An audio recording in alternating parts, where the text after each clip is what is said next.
O'zbekistondagi investorlar uchun top 3 ta ilova. Siz ham investor bo'lsangiz, buni albatta bilasiz. Albatta bu videomiz bilmaganlar uchun yoki to'liq o'zi uchun manfaatli bo'lgan yo'llarni bilmaganlar uchun bo'ladi. Bilganlar uchun eslatma, bilmaganlar uchun esa tavsiya. Xo'p. Assalomu alaykum do'stlar. Sizlar bilan bugungi videomizda O'zbekiston fond bozoriga kirish, aksiyalar, dividendlar, pul kiritish, chiqarishdagi komissiyalar bilan Jet Invest appni va Go Investni solishtiramiz. UzKCD, ya'ni markaziy depozitoriy ilovasi haqida ham ma'lumot berib o'tamiz. Birinchi navbatda Jet bu investitsion ilova hisoblanadi. Ya'ni Toshkent fond bozoriga shu Toshkent fond bozorining soddalashtirilgan varianti. Ikkinchisi bu yerda Go Invest, bu ham xuddi o'sha Toshkent fond bozorining soddalashtirilgan varianti. Xo'p. Jet avval Alkens Risk bilan ishlardi, hozirda boshqa yangi hamkor bilan ishlamoqda. 2026-yil 1-aprelda, bugungi sanamiz 6-avgustni tashkil etadi. Xo'p. Go Invest esa kapital depozit bilan Capdepo qisqartmasi ana shu broker bilan ishlaydi. Ya'ni o'zini brokerlik nimasi desa ham bo'ladi. Bu hamkor bilan ishlaydi. Ana endi Jet orqali hisob raqami ochishingiz uchun sizdan 12,000 so'm talab etiladi do'stlar. Bu haqda to'liq videomiz ham bor. Profilga o'tsangizlar bemalol ko'rishingiz mumkin. Telegram kanalimizda ham tashlab qo'yilgan. Telegram kanalimizga o'tishingizni tavsiya berib qolamiz. Xo'p. 12,000 so'mda tashkil qiladi va Jetda bir afzalligi promokod degan bo'lim bor. Promokod kiritsangiz 12,000 so'mdan 5,000 so'm minus bo'ladi. 5,000 so'm minus bo'ladi va 7,000 so'm miqdordagi pulni tashlashlaringiz kerak bo'ladi. 5,000 so'mni tejab qolasiz. Jet ilovasidan promokod degan joyga promokod kiritish uchun albatta promokodlar bor. Birinchi promokodimiz Usmonov promokodi. Usmonov deb yozasiz. Albatta bu o'tadi. Agar mabodo bu o'tmaydigan bo'lsa, ikkinchi promokodimiz daromad. Katta kichik farqi yo'q. Daromad deb yozasizlar, o'qiydi. Uchinchi promokodimizga уже ikkitasi o'qiydi. Mabodo ikkitasidan bittasi ham o'qimagan, ya'ni o'tmagan taqdirda bir gap deb yozasizlar bo'ladi. Bir gap. Xo'p. Go Investda bu summa 10,000 so'm tashkil qiladi. Ammo promokod degan joyi bor. Bemalol o'sha aytgan promokodlarimiz bunda ham tashkillashtirilgan. Usmonov birinchi promokod. Bemalol kirsangiz bo'ladi. Usmonov. Katta kichik farqi yo'q. Ikkinchi promokodimiz har doimgidek daromad. Uchinchi promokodimiz esa birgat hisoblanadi. Birgat deb yozasizlar, tamom. Birgat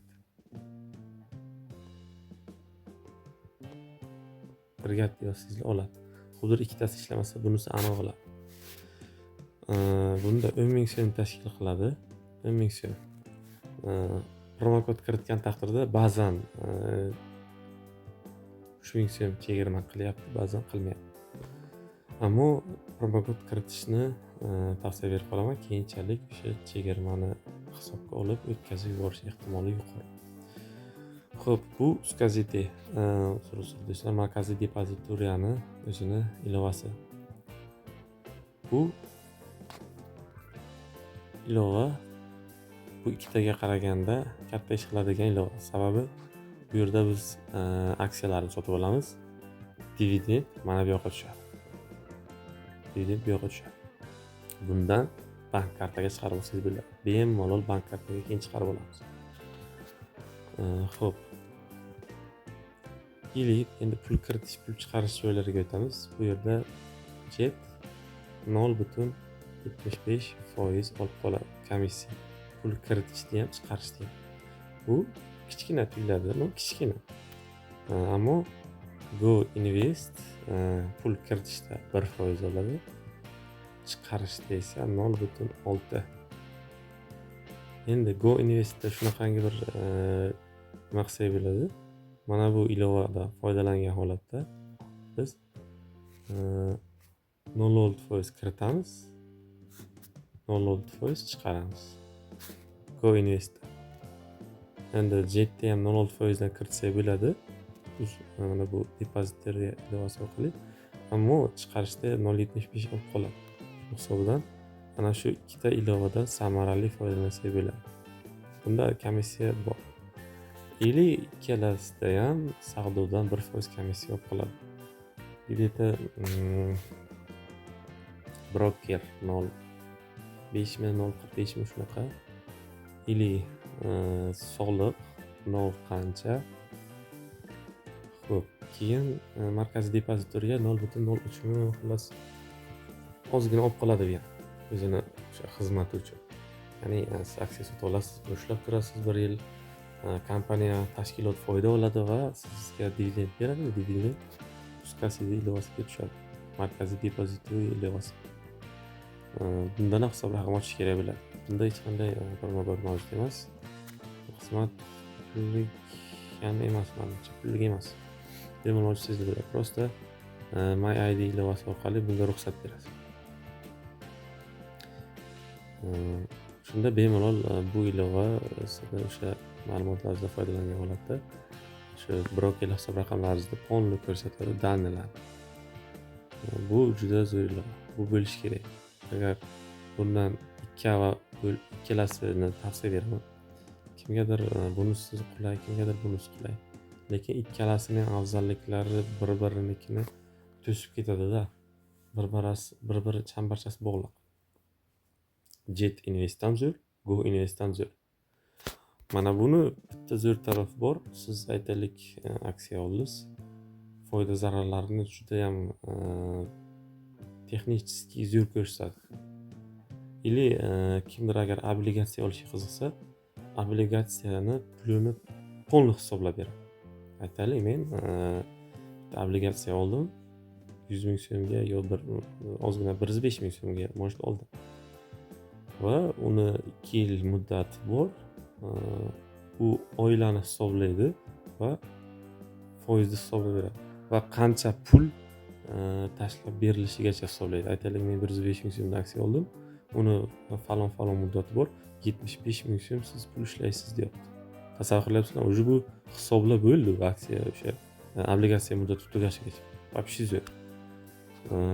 Jetda ham hozir shunaqangi bir foydali texnический tuburishni bilyapti, ammo kichik bo'lsa ham sekin Jet ham o'ziga yarasha nima qilyapti. Ammo dividend bo'yicha so'nggi yangilanishlar Jetda birinchi o'rinda turadi. Birinchi o'rinda.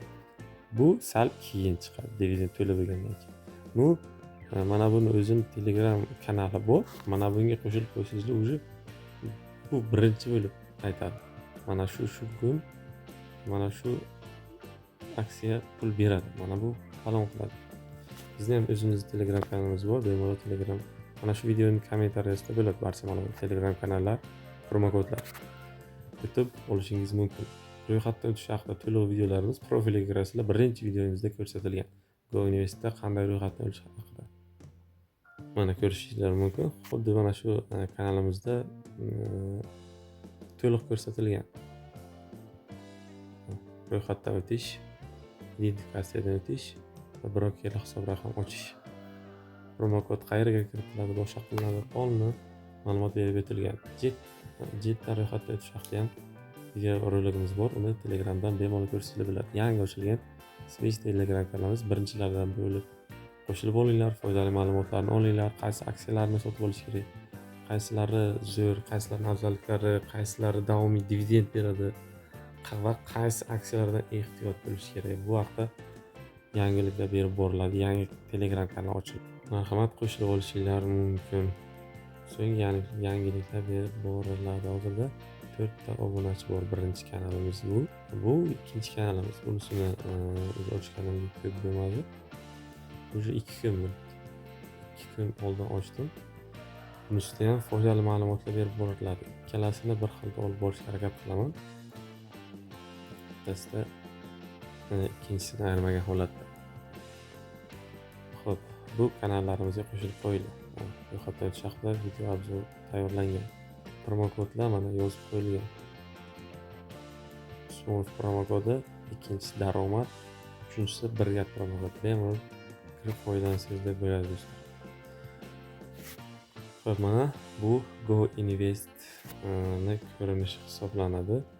Bu yerda mana pul kiritish degan bo'limimiz bor. Pul kiritishga bosadigan bo'lsak, bu yerda 1% ushlab qoladi. Biz bundan kiritmaymiz. Markaziy depozitoriy ilovasidan kiritamiz 0.6% dan. Bu pul kelib tushadi bunga. Или biz оборот qilamiz, kiritamiz, foyda qilamiz va pul zarar bo'lganda, chiqarib olish kerak bo'lganda 0.6% dan maza qilib chiqarib olamiz. Juda ham zo'r. Keyin bu yerda nima deydi? Shix degan narsa bor. Qisqartirilmasi shunaqa-da, shix. Mana SHIH soliq imtiyoziga ega shix. Bu qanaqa ishlaydi? Bu narsa aytaylik, kim agar qonuniy ishlaydigan bo'lsa, davlat idorasida yoki boshqa bir joyda ishlaydigan bo'lsa, u oylik oladi kapolojdan va bu narsadan davlat 12% soliq ushlab qoladi. Ya'ni aytaylik, siz har 1 million oyligingizdan 12% soliq to'laysiz davlatga. Ya'ni u pul sizga tushmaydi, uni davlatga ketadi. Aytaylik 5 million oylik oladigan bo'lsangiz, 120 dan 5 ta 500 ming, 500 600 ming so'm pulni davlatga siz berasiz. Davlat olib qoladi 600 ming so'm pulni. Va shu narsani Go Investda bor bu. Jetda hali endi tashkillashtirish o'ylab ko'rilmoqda menimcha. Mana 12% daromad solig'ini avtomatik nima qilib qolish. Buni ikkita yo'li bor. O'zingiz avtomatik buni qilishingiz mumkin yoki buxgalteriya, ya'ni ishxonangizdagi bu buxgalteriya orqali shu ma'lumotlarni berasiz va ular o'zi avtomatik qiladi. 1 yil buni o'zini emas bu. 1 yil muddatda mana shu fond birjadan, Go Investdan foydalangan holatda bemalol savdo qilgan holatda obligatsiya olib qo'yishlaringiz mumkin. Yoki aksiyalar sotib olasizlar, 1 yil shundan chiqarmaysizlar va sizlarning soliqlaringizni davlat qaytarib beradi. Va bemalol yig'sizlar beradi. Ya'ni bu degani qanaqa? Aytaylik, ma'lum bir oyligingizdan 1 million miqdordagi pulni har oy tashlab boraverasizlar, shunga tushadigan qilasizlar miqdorni. 1 milliondan tushadigan bo'lsa, har 1 million tushganda 120 ming so'm dabavka bunga tushaveradi. Uni ham savdo qilib ishlatib foyda olaverasiz. 1 yil chiqarmaysizlar. 1 yil chiqarmaysizlar. Har oylikini уже 1 yildan hisoblab boraverasizlar. Где-то 10 ta nima qiladigan bo'lsa, 10 tasini 10 ta oyligingizni nima qiladigan bo'lsa, 120 ming so'mda 1 million 200 ming so'm soliqdan ozod bo'lgan hisoblanasiz. Bu juda zo'r. Bundan foydalanish kerak. Tavsiya berib qolaman. Bundan kimdir shu narsaga qiziqadi. Misol uchun aytaylik, o'zim ham bu narsaga u darajaga tushunmaganman, lekin bitta Instagramdan videolar ko'p chiqadi-ku. O'shanda aytgandiki, Elon Musk davlatga o'sha soliq to'lamas ekan. Sababi uni o'zini o'sha shartnomasi bor ekan, u o'sha SpaceX boshqa joylardan oylik oladi-yu baribir. O'zini kompaniyasi bo'lsa ham oylik oladi. Ma'lum bir million dollar oylik oladi. O'sha narsani u xuddi shunaqa qilgan. U o'zini o'sha brokerli hisob raqamiga pul tushirar ekan oyligini va undan faqat o'zini aksiyalarini sotib olaveradi. Bundan o'zini aksiyalari ham ko'tariladi, ham u davlatga to'laydigan soliqdan qochadi. Ya'ni qochmaydi-yu, qonuniy tarzda uni cheklab o'tadi. Buni davlatning o'zi tashkillashtirgan. Bu davlat o'zi tomonidan tashkillashtirgan. Ya'ni iloji bo'lsa investitsiya qilsin, pul shu O'zbekiston tasarrufida aylansin degan maqsad. Bu ham zo'r. Bundan ham foydalanish kerak do'stlar. Xo'p do'stlar, mana qisqacha ko'rinish xuddi shunday. Yangiliklarni juda ham tez tashlab boradi, bemalol ko'rishingiz mumkin. Qancha foyda qilgan, barqaror o'sish juda ham barcha yangiliklarni tashlab boradi.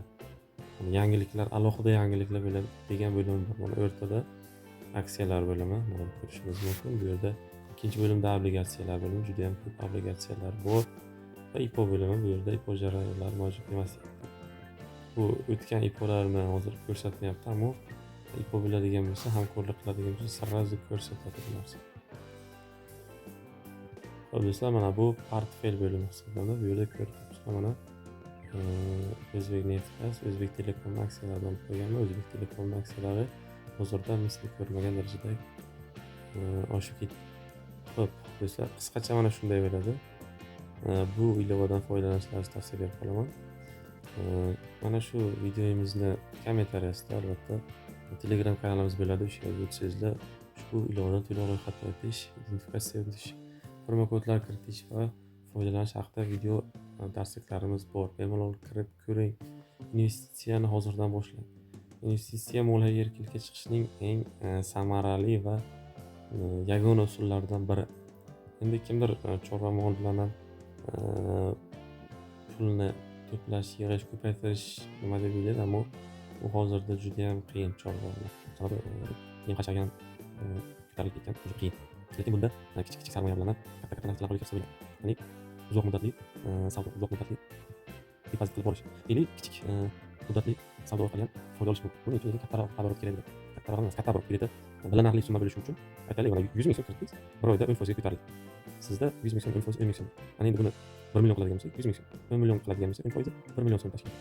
Agar 100 million kiritadigan bo'lsangiz, bu narsani 10% 10 million so'm. Bu bir oyda normalniy oylikda O'zbekiston sharoitida juda ham zo'r. Yaqinda statistika chiqdi, o'rtacha ish haqi 7 million so'm tashkil etsa, 7 million so'm tashkil etadi. 7 million so'm tasavvur qiling. Agar sizlar 1 million topsangiz, bu вообще zo'r degan. Keyin o'shanga yarasha oborot kerak bo'ladi. Yoki uzoq muddatli investitsiya qilib boraverasizlar. Oylikdan 10% iloji bo'lsa. 1 million bo'lsa 100 ming, 1 million bo'lsa 1 million tashlab boraverasizlar. Bir yilda har oy 1 million tashlaydigan bo'lsangiz, oylardan bu 12 million tarafdan. Va bu yerdan aksiyani narxi ko'tarilishi, dividend berish bor, boshqasi bor. Buni davomli qilaversangizlar, so'roq muddatda sizlar уже normalniy dohod yig'ib qo'yasizlar, aksiyani ko'tarilishi nimasidan strukturasidan va dividend strukturasi. Ma'lum bir miqdorga yetgandan so'ng siz oladigan dividend sizning oyligingizga teng bo'lishi mumkin. Hisoblayapsizlar. Juda ham zo'r holatlar bor. Shunaqa deysiz. Xo'p do'stlar, bunisi esa jet ilovasi hisoblanadi. Bu yerda ham ro'yxatdan chiqdi. Telegram kanalimizga joylab qo'yamiz. Bemalol shu videoni kommentariyasiga video aksiyasini o'tib, Telegram kanalimizga qo'shilib bo'linglar. Bu yerdan ro'yxatda o'tasizlar, promo kodlar joylashtirilgan bo'ladi. Videomiz davomida qaysi birlarida promo kod ichida 12 ming so'mda o'tadigan, 12 ming so'm to'lab o'tadigan bir hisob raqamingizni 5 ming so'm chegaradan 7 ming so'm o'tishingiz mumkin bo'ladi. Promo kodlarimiz Usmonov promo kodi, Daromad promo kodi va Birkat promo kodi orqali. Usmonov promo kodi albatta o'tadi. Agar u o'tmagan taqdirda Daromad promo kodini kiritasizlar. Daromad albatta o'tadi. Agar ikkalasida ham qandaydir может texnik muammo bo'lib qoladigan bo'lsa, Birkat promo kodini kiritasizlar, albatta o'tkazasizlar. Va chegirma orqali brokerlar hisob raqami ochasizlar va 5 ming so'mni u chegirma qilgan holatda siz akkauntingizga tashlab beradi brokerlar hisob raqamingizga.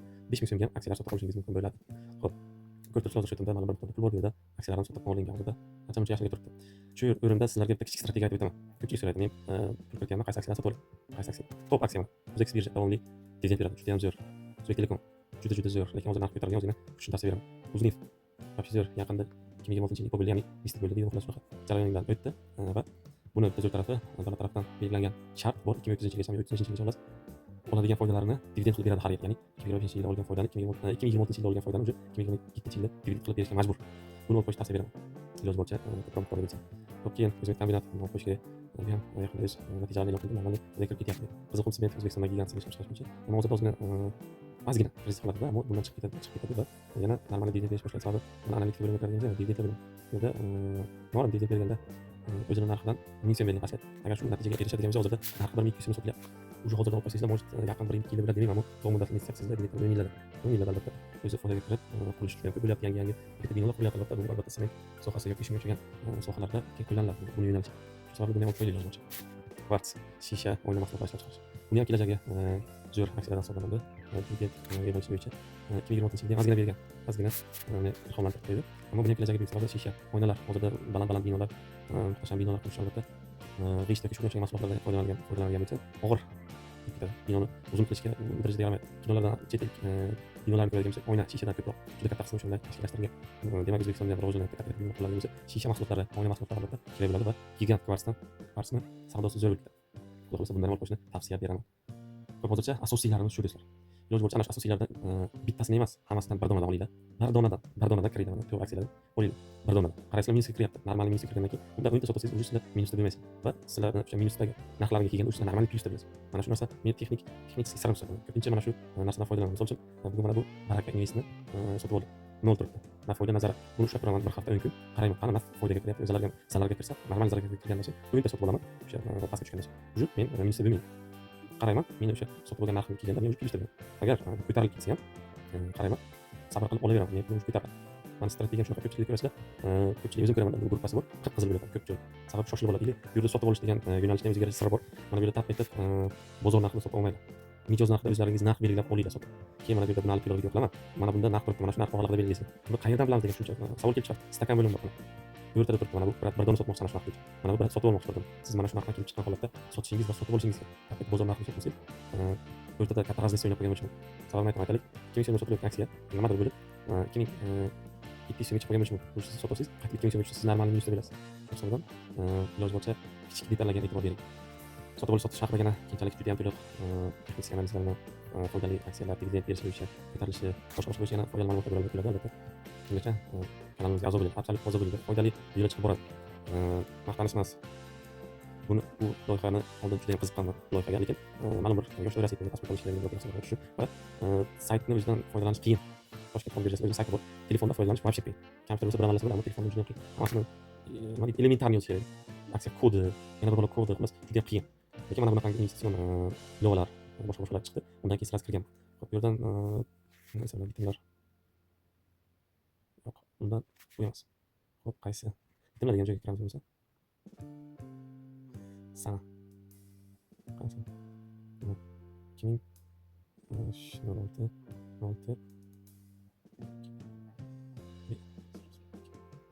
Başına başlıyor. Sıçrasana bir şey. Başlayacağım. Uçmayı tanıyasın. Zorlayalım. Çıkamaz. Çıkamaz. Bana bakmaz. Çıkamaz. Çıkamaz. Başlayacağız. Yok. Az günler günler.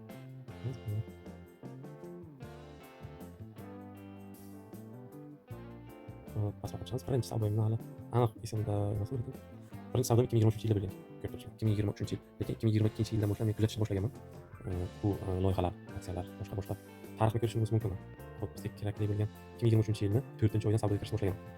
Eng xatoyim mana bu narsa kapital sug'urta. Agar kirsangiz mana shu narsani iltimos qilaman, buni oldiga bormanglar. Men 0.6% ga qaytada sotib olganman. Hozir ham 0.1% ga ko'tarilgan. 0.1% ga. O'zi juda kam summa olganman. Ba'zilarni ko'rganman Telegram gruppalarda 1 milliongacha olib sotganlarda. Shunday minusga sotganda, o'zim minusga sotgan narsani shuni unutmayman da. Bunqa. 0.5% ga sotganman. Juda ham ularga galab qilaman. Lekin buni o'sha payt o'ylashim bo'yicha juda bir katta foyda berish kerak. O'zi bir kun necha sotganman, sababi bu narsani o'rganib chiqqanimdan keyin o'zi biznesligini bilganman. Ming so'm men sotib olgan, yana o'shandan zararga ham sotganman. O'ylazam kulgim keladi. O'zimga ana shu ko'rsangizlar. O'sha nimada birjada jetpaga qo'yingizda. Buni olib olmaydi iltimos qilaman. 0.1 so'm, bu 1000 so'mga chiqsa, men falon pul bo'lib ketaman degan nima biladi, odam biladi. Buni agar chiqarilgan aksiyasini ko'rsangizlar bor, uni aytish uchun til ojizda. Til ojiz do'stlar, to'g'risi. Hozir ko'rsa, mana bu yerda turibdi kapital sug'urtasi. 0.1 hozir analitika o'tamiz. Mana buni tasavvur qilyapsizlarmi? Вообще yuzlik, minglik, millionlik, milliardlik, trilliard. Trilliard taksi chiqib qilgan do'stlar. Trilliard. Вообще bir keraksiz bir butun bir analiz. Buni yana davlat hisobida, вообще yo'q. Davlat ham bundan o'qiganda aksiyani borib ko'rishadi. Bir o'ziga yarasha aksiya jismoniy shaxslar. O'sha yuridik shaxs degan zot olmagan umuman. Tasavvur qilyapsizlarmi? Yuridik shaxs ya'ni o'zi ham biladi. O'ziga yarasha aksiya. Xo'p, yuridik shaxslarda 5% dan kam deydi. Jismoniy shaxslarda turadi. Mana bu bitta shaxsda turadigan bo'lsa 93% bitta jismoniy shaxs. Qolgani mana bu jismoniy shaxslar turadi. O'zi 0.1% deb turibdi, lekin 0.1% ham milliard bo'lib ketsa kerak deb. Degan bir o'ziga yarasha aksiya iltimos bilan shuni olib bo'lmaydi. Dividend narsa yo'qmi? Saqlangan. Tarixni ko'radigan bo'lsak, tekis chiziq 0.2 kimdir bugun qilgan aksiya. Sotib olgan aksiyalarni keyin narx ko'tarilganlarga sotgan kimlarnidir cho'chirganlar bo'lsa. Mana ko'pchilik mana bu ham kimlardir bilmay olgan qaytib sotgan. 0.1% nomi mana shu nomi. Xo'p, kapital sug'urta 0.1% bu ham o'ziga yarasha. Mana bu bo'lmagan. Buniki ham juda ham bir ko'p, вообще ko'p. Aql qaraydigan. ming, 100 ming, million, milliard, trilliard, 1 trillion, 2 trillion aksiyasi bo'lgan. 2 trillion pasal qilyapti. Shundan davlat hisobiga davlatdan biladi qaysini aksiyasini olib qolib, qaysini qilib qo'ymoqchi.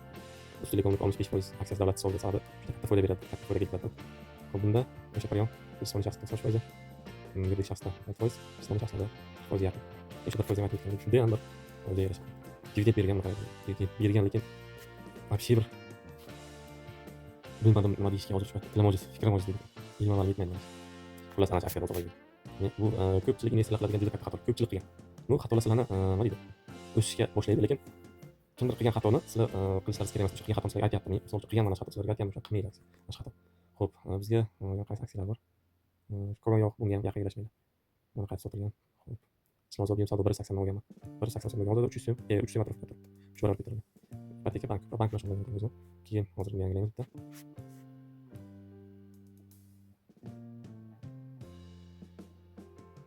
Yangi yilga olmay. Shulardan ko'p ko'chakishgan. Bu ham bo'lmaydi daraja. Xo'p, mana Uztelecom aksiyasi ko'ptirishlar 2024 yil 4-oyda 4600 so'm bo'lgan. Hozirda 9000 so'm tashkil etadi. O'sha paytda shu aksiyasini olganman, sotganman xullas. Mana bu yerdan olganman, sotganman. 5000 so'mdan yo'qlaganman. 34 so'mdan muvaffaqiyatli yakunlangan. Sotib olganman menimcha. O'zbek Invest 1400 so'm bo'lgan. 2024 yil 3-oy yozida 1900 so'm tashkil etadi. Juda ham bir go'ro'lik daraja ko'tarilgan bu. Buni olib qo'ysa bo'ladi. Hozir hali. O'zbek Invest 1780 so'm yozida 2800 so'm tashkil etadi. Xo'p. Shunimiz O'zbek Invest aksiyasi sotilgan.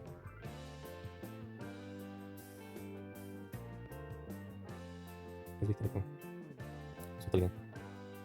5250 so'm. 2024 yil 2-oyda. O'zbek Telekom aksiyasi o'zi zo'r. Gap hozirda 9000 taga bo'lib turibdi. Bir necha kunda 6000 dan 9000 gacha ko'tarildi. Juda ham zo'r. Mana sotib olingan 5300 so'm. Normal o'sha paytda ham shu bilganman. Sababi o'rganganman ungacha. Ancha o'rganganman, juda ham ko'p o'rganishim kerak. Xo'p, men shu o'rganganlarimni davomida sizlarga aytaman. Mana shu именно o'sha kapitalda sug'urtasi aksiyasi olmanglar. Или mana bunaqa aksiyalar, paxta, don, yog' degan aksiyalarga yaqinlashmang. Bular ham bir o'ziga yarasha bir aksiya, shunday bir ko'tarilib ketadi, ammo momentan tushib ketadi. Yiqilgan darajaga bo'lib qolasiz. Keyin juda ham ko'p tush kerak. Mana dividend ham boshqasiga o'ziga yarasha biladi. Mana so'z bir so'm berganiga qo'yib aksiyasi sotadigan kam, oladigan kam, lekin narxini baland qo'yib tashlashadi. Buni kim oladi? Mana shu misol uchun 5 paxta bo'ladi. O'sha yerdagi tub aholi misol uchun olishi mumkin.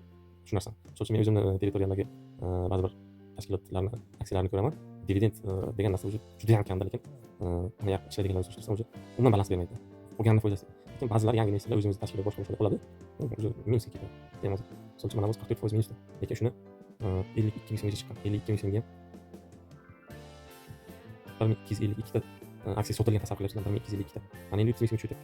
Qana u narxda olganlar hozir o'zini ichini o'zi biladi, nima o'zi ichidan nima ketganini o'zi biladi, tasavvur qilyapsiz. Xo'p, tavsiya beraman. Videoni oxirigacha ko'rganlar o'zingizlar uchun juda foydali ma'lumotlar olyapsiz. Juda ham foydali. Bu men bosib o'tgan uylarni aytib o'tyapman.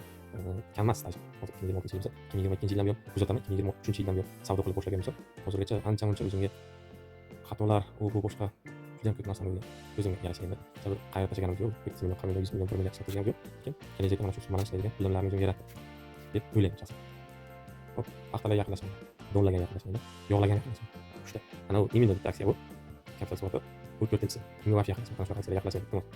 Xo'p, keyin bank aksiyalari bor, ularni o'sish sikli juda ham zo'r. Вообще desam, lekin agar shar'iy xato qilgan bo'lsa, ular g'alaba bilan chiqariladi. Shu sababdan ularni sotib olish tavsiya etaman. G'alaba bilan chiqariladi. Lekin dividend ham juda ham zo'r bo'ladi. Boshqa qilgan nisbatan o'sishi ham juda ham zo'r bo'ladi. Kimga qanaqa? O'zimda bor lekin. Jurnalga ishga umid to'playman. Bu ham maqsad. Bitta aksiya oldim. Tushib ketdi. Shu hisobdan to'g'ri. Faqat pis qo'ydim ko'rs. Men strategiyam shunday. Bir don aksiya olaman. Men tushib ketsa men to'g'ri, tamom. Men yo'qlab. Men birinchi olgan narxni ko'tarib, o'zimga pis tasavvur qilib. Qarz oldim. Buni shu o'zi ko'tarildi. Olgan summani ko'rsaman. 2376 so'mdan 4 aksiya qo'ydim. O'zimga 4 oldim. Narxi tushganda men bo'sh yashaydi. Sababi hozir narx ko'tarilib ketgandan keyin o'ylaysiz, nimaga ko'proq olmadim deganday ichingizdan xayol o'tadi. Lekin o'sha xayolga berilmaylar. Sababi bu nima hisobdan bo'ldi degan savol uchun. Bu yarim yillik hisobotni chiqarganda, ya'ni mana shu 2026 yil boshidan hozirgi iyul oyi oxirigacha bo'lgan savdolarni boshqa ishlab chiqarish daromadlarini ochiqlaganda ma'lumotlar chiqqan, normal foyda olgan ekan. Shu hisobdan aksiyasi ko'tarilib ketdi. Bu bitta o'zi emas, mana bu yerda O'zbek Telekom aksiyalari bor, mana ko'rishingiz mumkin. Qarang. Dahshatda bu вообще. Mana bu yerdan bir necha kun, 2 kun ichida bo'lgan holat. 5900 so'mdan sotib yurilgan aksiya show edi. Mesela ko'rib turibsiz mana. Ko'rishingiz mumkin. 8705 so'mgacha ko'tarildi. Уже 6000 desak, почти 3000 so'm. Почти 3000 so'm ko'tarildi. Juda ham zo'r bo'ldi lekin momental olmay qo'yganlar, olganlar foyda. Mana shu narxda olganlar maza qildi. Undan oldin olganlar. savdosi juda ham zo'r bo'ldi. O'zim sotib oldim normal foydada. Keyin keyinchalik juda ham ko'tarilib ketdi. 6 ming so'mdan 7 ming so'mdan olganlar yaxshi foyda. Keyin o'zim shunday o'tirdim. Qaraganman savdo cho'qdi. 8200 so'mdan shu kecha 5-chisi 8200 so'mdan bosdim. Gidib 50 tala oldim. Mana ozroq oldim. 50 tala olib oldim. Gidib qatida. Mana shu narxlardan mana bu territoriyada sotib oldim. Normal. Ну, hammasini sotmadim lekin foydasi yo'q. Gap so'z bo'lishi mumkin emas. Kitlar keladigan bo'lsa ular normalga mahsulotlar bozorda qimmatlab. Mana bu tushgan kit. Bir so'lab ko'rsangizlar, katta oborot bo'ladi bitta hozir. Mana ko'rishingiz mumkin. 255 million so'mlik savdoni so'rayapti hozir. 255 million. Bu narsa qo'ygandan keyin u ko'tarilishiga sabab bo'ladi. Sotib olishga sotish qo'ysa tushishga sabab bo'ladi. Mana bunaqa holatlar. Shu kun o'zim guvoh bo'lib turibman. Telekom aksiyasiga zaxira beryapti. 16 ming. Qanchasi ham bor. 16 ming aksiyani sotib olmoqchi bo'lyapti. 8550 dan. 514 million so'm tasavvur qilyapsizlar. Bu yerda kit 100 milliondan oshsa, o'sha O'zbekiston sharoitida 100 milliondan oshsa, o'zimdan bir olib qolganda 1 milliarddan katta oborotdan kirsa bitta, bu вообще kit. Bozorda qimmat bo'ladi u. To'g'ri kelgan miqdorda aksiya sotib ketsa, bozorda qolmaydigan bo'lsa, o'zi istagan narxda qo'yadi, sotadi. Demak, aksiya narxini ko'tarishga juda katta hissa qo'shib beradi. Mana shu moment tanlab chiqsangiz, foydasi bo'ladi. Men shu aksiya 8200 so'mlik paytda oldim. O'sha aksiya tushdi, ya'ni ozroq 8200 so'mga tushdi. Endi pul yo'q, oborot tushdi, moment tanlab solishgan pul yo'q. Mana shu brat keldi 514 million bilan. Shuna zaifani bosdi. Ketdi ko'tarilish 8876 atrofida sotdim. Normalniy bilinadigan foyda bo'ldi. 50 tada bilinadi. 5 so'mdan qolsa, o'ntasi 5000, 50 tasi endi 25 ming atrofida normalniy soqol. Yozildi mana. 25 mingdan 5 ming ketsa 20 ming so'm bor. 20 ming so'm xo'p. Bu yerda aytishim mumkin. Normal oborot bo'lsa bo'ladi. Aytaylik, uzoq muddatli investitsiya uchun siz pul kiritaverasiz. Или nima desam? Pul kiritganingizdan so'ng uzoq muddat ishlaysiz, ushlab turasiz savdoda. Savdo qilaverasiz, sotib olaverasiz. Aksiyani oshishi или dividenddan foyda olasiz, normal foyda. Uzoq muddatda siz kiritadigan aytaylik 1 yilda siz 10 million pul kiritib olasiz, sotib olasiz. Или o'sha pulingiz kamida 15 million bo'ladi. Shu 1 yil davomida sababi dividend или aksiyani oshishi. Siz 10 yil mana shu narsani takrorlayversangiz, 10 yil mobaynida sizning pulingiz hop 1 yilda 10 million yig'sangiz, 10 yilda bemalol 100 million oborot qila olasiz. 100 million pul kamida 150 million so'm bo'ladi. Dividend va aksiyani oshishi hisobidan, ya'ni yildan yilga foydaga chiqadi. Va bu pulingizni bankka qo'yganingizdan ko'ra ancha samarali. Yoki oylik oborot qilib pul ishlashni aytib o'tgandek, video davomida aytib o'tdim. 100 million pul kiritasiz. Bir oy davomida ma'lum bir pulingizni analiz qilib aksiyalar sotib olasiz. Sizga 15% ko'tarilib bersa, 15 million bo'ladi. 15 million. Shundan 1% mayli minus qilib sotib olish uchun, sotish uchun 1% minus qilib tashlang. Yoki chiqarish uchun 1% minus qilib tashlang. Kirgizganingizda mayli 1% minus qilib tashlang. Sizda o'sha 10% sof daxl bu bir oyda. Ya'ni siz sotsangiz, chiqarmaysiz, o'sha hammasini o'zingizga o'sha 1 million o'zingiz chiqarasiz. Sof 10 million qoldirsa bo'ladi oyda. Shunaqalar bor O'zbekistonda. Imijimda ishda turibdi. Endi ularni gruppalarda ozroq ko'rib qolaman. Aytaylik, unaqalar ko'p imijimda ishda bitirgan. Sizga ular aytmaydi, o'zi ishini bitiradi tamom. Hozir mana YouTube kanal ochdim. YouTube kanal O'zbekiston uchun bilishim bo'yicha pul to'lamaydi. Ya'ni Amerika yo'nalishida olib borsangiz pul to'laydi. Lekin O'zbekistonda menejersiga ulasak bo'ladi-yu, lekin O'zbekistondan ko'rganlar uchun pul to'lamaydi. Chetdan ko'rsa, aytaylik, Rossiya uchun ham pul to'lamaydi. Amerikadan yoki Yevropa davlatlaridan ko'rsa pul berar ekan hozir. Bitta YouTube kanalini ulagandim. Xo'p, haftada 10 sent, 50 sentgacha ishlaydi. 50 sentgacha. Oyda $1 gacha ishlaydi o'zbek auditoriyasi. Ora-orada shu chet elliklar ko'rgani sharofati bilan. Sababi burada reklama chiqadi, bizda chiqmaydi. Xo'p do'stlar, 50 daqiqa bo'libdi уже. 50 daqiqa. Hammalaringizga shu vaqtlarni ajratganlar uchun rahmat. Kanalimizga obuna bo'linglar. Juda ham foydali videolar chiqarib boraman. Kanalimizni qo'llab-quvvatlash uchun keyinchalik har xil nimalar ham bo'ladi, streamlar qilamiz YouTube'da. Jonli tarzda o'sha savollar bo'ladigan bo'lsa berishingiz mumkin bo'ladi. Bundan kelgancha javob beramiz. Xo'p, Telegram kanallarimizga a'zo bo'ling. Bu yerda ro'yxatdan o'tish, identifikatsiyadan o'tish, promo kodlarni qaysi o'rinlarda ishlatish bo'yicha to'liq ma'lumotlar berilgan. Foydali ma'lumotlar bo'ladi, o'zingizni qiziqtirgan savollar bo'ladigan ekan. Adminlarimizning lichkalarini ham qoldiraman, ro'yxatga tushishda qanday muammolar bo'ladigan ekan. Bemalol savol berishingiz mumkin. Adminlarimiz yordam beradi bajonida. Ammo endi savollarni yorib tashlamaysizlar, vaqti bo'lgan payt javob beradi ular. Hozir hech qanday bir moliyaviy pul berishning imkoniyati yo'q tursa, o'sha o'z nimasi bilan qilyapti. O'zim ham qilib turaman albatta. Hozircha moddiy bir nimamiz yo'q-da. Keyinchalik balki donat kanalimizni qo'llab-quvvatlash loyihalarini olib chiqarmiz albatta. O'zingizga qanaqadir foydali elementarniy ma'lumotlar oladigan bo'lsangiz, keyinchalik bu narsani tashkillashtiramiz. Xizmat sifatini yuqori qilish uchun albatta reklama bo'lishi kerak, ammo bu bo'yicha reklama olish emasada biz kimlar reklamalamiz? Bunaqa aniq nima yo'q. YouTube'ning o'zidan pul ishlaymiz desak, O'zbekiston uchun monetizatsiya yo'q. Hisoban bizni xizmatlarimiz tekin bo'lishi uchun, ya'ni samarali, doimiy bo'lishi uchun qanaqadir moddiy rag'batlantirish bo'lishi kerak-da. Misol uchun adminlarim bir ikkita admin bor. Ularga ora-orada o'zim beraman. Qarang, 50 ming ko'p bera olmayman-da, u darajada ilm amalim yetmaydi. O'zim ham ishlayman to'g'risi. Ish bilan buni bog'lash qiyin. Ishdan tashqari vaqt kam qoladi, o'zi ishdan keyin charchaydi odam. O'zim yurgizish uchun ilm amalim yetmaydi. Adminlar bor, o'sha savol javoblarga, boshqalarga ular qo'llab-quvvatlab turadi. O'zim bo'lsa, o'zim ham javob berishga harakat qilaman. Keyinchalik mana shu planlar bor, ozgina o'sha donat yo'nalishi bo'yicha ixtiyoriy albatta bu narsa. Donat saytlaridan o'zim ro'yxatga o'tishga harakat qilyapman. Ma'lum bir qiyinchiliklarga duch kelyapman. Endi karta qo'yishga odam ozgina xijolat. Endi sizlarga bir o'tkazib qo'ygan joyimiz yo'q. Karta qo'yib niyat keyinchalik foydali videolarni ko'paytirsak albatta.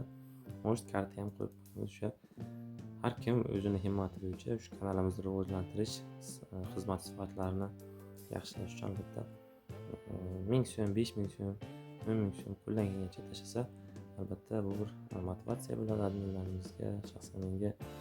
Hozir ma'lum bir xarajatlar ham bor-da baribir.